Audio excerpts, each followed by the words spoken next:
उंगली मार डाकू को शिक्षा साहब, वो तो और खचरा डाकू था, मार के उंगलियां काट के पहन लेता था, माला पहन लेता था। समझ में आएगी ना। महात्मा बुद्ध को घेर लिया एक दिन जंगल में, कह के हम माला आपका भी काट के माला पहनेंगे आप। महात्मा बुद्ध ने उनको शिक्षा दिया कि एक बात बताओ, तुम्हारे पास बल की कोई कमी है? तो उंगली माल डाकू का पूरा शहर हमसे डरता है, पूरे गांव के लोग देख रहे हैं कितने लोगों की हत्या करके हम उंगली पहने हैं। तो महात्मा बुद्ध ने कहा कि मेरी बात तुम्हें बुरी लगेगी, लेकिन वास्तविकता है पूरे शहर से तुम्हें डर लगता है। एक भिखारी भी शहर में भिक्षा मांगने के लिए भी खुलेआम घूम सकता है। एक छोटा बालक जो अभी ठीक से चलना बोलना नहीं जानता है, वो भी निर्भीक होकर शहर में घूम सकता है। लेकिन तुम निर्भीक होकर शहर में नहीं घूम सकते। लेकिन अपने मन की इस जाल से बाहर निकलो कि लोग तुमसे डरते हैं, तुम सबसे ज्यादा लोगों से डरते हो। कहा कि बाप रे बाप, ये आदमी तो बहुत सॉलिड बात बोले हैं यहाँ पे। एकदम बेचारा को दिल पे लग गया और सोचा कि सही बात है, यहाँ पे हमसे ज्यादा अनसिक्योर कौन है। और सही बात है, सब तो छुप छुप के रहता है सब यहाँ पे। जीवन का उद्देश्य यदि तुम्हें पुरुष बने हो, मानव बने हो, तो तुम तो जंगलों में भटकते फिर रहे हो। तुम्हारे मन में शांति नहीं है, अशांति है। और जब जब तुम हत्या करोगे तुम्हारे लिए यह अशांति बढ़ती जाएगी। यहाँ पर तुम्हें मुझे मारना है, बेशक मारो, मुझे मेरा भी जीवन फिक्स है, मुझे आज नहीं तो कल जाना होगा। शायद तुम्हारे ही हाथों से हो जाए, छुटकारा मिल जाए, लेकिन क्या तुम्हें छुटकारा मिल पाएगा? तो बेचारा पूरा इमोशनल हो गया यार। कहा कि यार ये आदमी डरा ही नहीं हमसे। महात्मा बुद्ध डरे ही नहीं थे, उनको क्या मतलब, उनको तो और महापरिनिर्वाण प्राप्त हो जाता।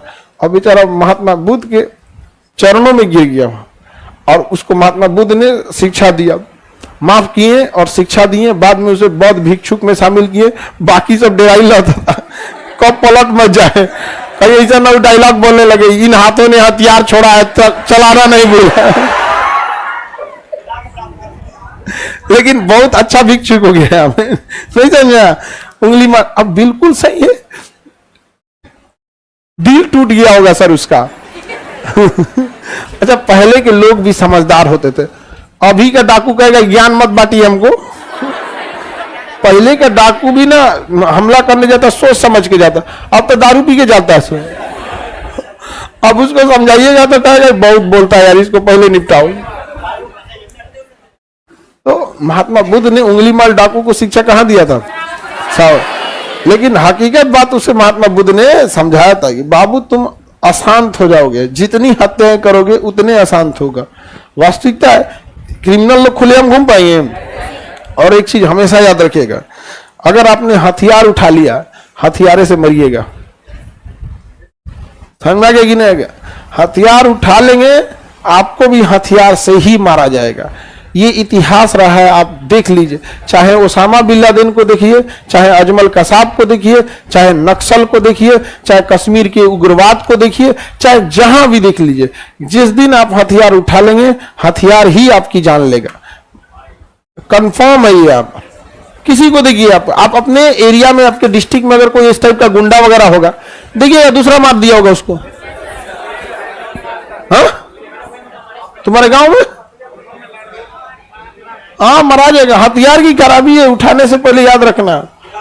समझ में आ गया कि नहीं? क्या कोई मारे, पुलिस मारे, दूसरा गुंडा मारे, अपने कलह में मरा जाओ, चाहे जो भी मरा, लेकिन हथियार की एक खराबी है, जिस दिन उठा लेते हैं लोग ना, उस दिन हथियार श्राप देता है कि हमें उठा लिया ना, हम तुमको उठा लेंगे।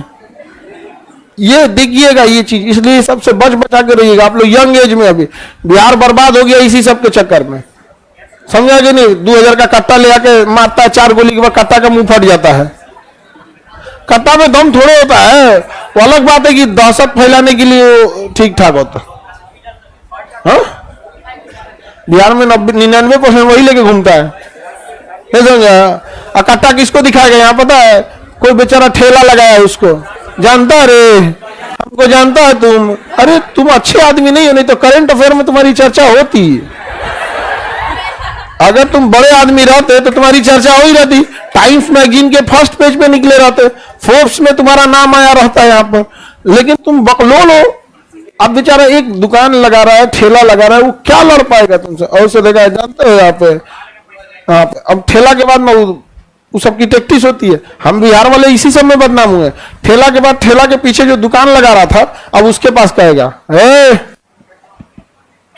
हमारा 2 बिस्कुट दे 10 रुपया का, जानते हो हमको पहचानते हो? नहीं समझे? सोचो तुम 10 रुपया बिस्कुट का पैसा नहीं दे सकता है, नहीं समझे? ये होता है। और दूसरा क्या होता है कि इन लोग का कनेक्शन, बिहार में इसका कनेक्शन पॉलिटिक्स से होता है। पॉलिटिशियन से इन लोग का कनेक्शन होता है, जिस वजह से पुलिस एक्शन नहीं लेती है। क्योंकि पुलिस को देखो, पॉलिटिशियन कभी पुलिस की नौकरी नहीं खा सकते हैं, लेकिन पुलिस को कमाने नहीं देंगे सब, क्योंकि हर थाना कमाने वाला नहीं होता है। कुछ कुछ थाने में कमाई ज्यादा होती है, तो मन मुताबिक ट्रांसफर चाहिए तो नेताओं के हिसाब से करना होगा, नहीं तो ऐसा थाना देगा जहां आपका कमाइए ना हो। समझ? तो करप्शन है तभी डरते हैं। करप्शन नहीं, अगर बस अपनी सैलरी से काम मतलब रहना ना, किसी से नहीं डरेगा। सैलरिया थोड़ा रोक दीजिएगा, ज्यादा कूदिएगा तो उठा के दे देता बीएमपी में जाके, ये लेफ्ट राइट कराते रहिए। वो देखता है कि भाई बीएमपी में 1 रुपया आने वाला नहीं है। अपन थाना में रहते तो अरे मार होके आएगा थाना में, पहले कुछ ना कुछ होगा कि नहीं होगा। तो लोग भले ये कह दे कि पुलिस डरती नहीं, उसको भी क्या चाहिए ऐसा थे, वरना सैलरी के हिसाब से रहे तो किसी से ना डरे। कोई पुलिस वाले को नहीं मतलब होता, कोई बहुत अमीर घर से चल आता है, अमीर घर से आ गया, उसको सैलरी से मतलब ही नहीं है। यहाँ पे अभी हम तो ऐसे पब्लिकली नहीं बोल सकते, लेकिन एक है अधिकारी, वो इतना अमीर घर से है कि सैलरी, जीवन में जितना सैलरी कमाएंगे उतना हमारे यहाँ सैलरी बांट दिया जाता है उसकी अपनी कंपनी में, किसी से नहीं लगता। कहता हम सैलरी के भरोसे है नहीं, रिश्वत लेके करेंगे क्या, जितना रिश्वत लेंगे उससे ज्यादा हमारे यहाँ पड़ा हुआ है, जमींदार आदमी है। समझा? क्यों का नहीं सुनता? तो हम आपका सुनेंगे मेरा सुनिए आप।